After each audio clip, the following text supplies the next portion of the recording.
by Michigan State Police.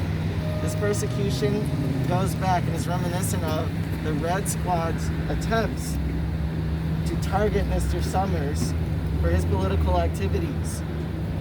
This infamous unit, which surveilled, infiltrated, and policed black and leftist activists, was disbanded in 1976 after it was found to have engaged in rampant constitutional and civil rights violations. So it is especially disturbing that now, in 2020, the political persecution of Mr. Summers is beginning again with a targeted campaign of harassment on false charges that were brought and dropped decades ago for lack of evidence.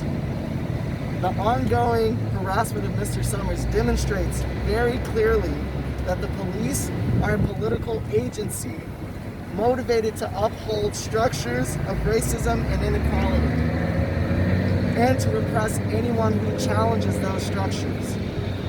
In the past several months of protests, a new generation of activists has seen the return of forms of political repression by law enforcement that haunted generations before us. We've seen it in drone surveillance of Detroit protests by police, customs, and border patrol.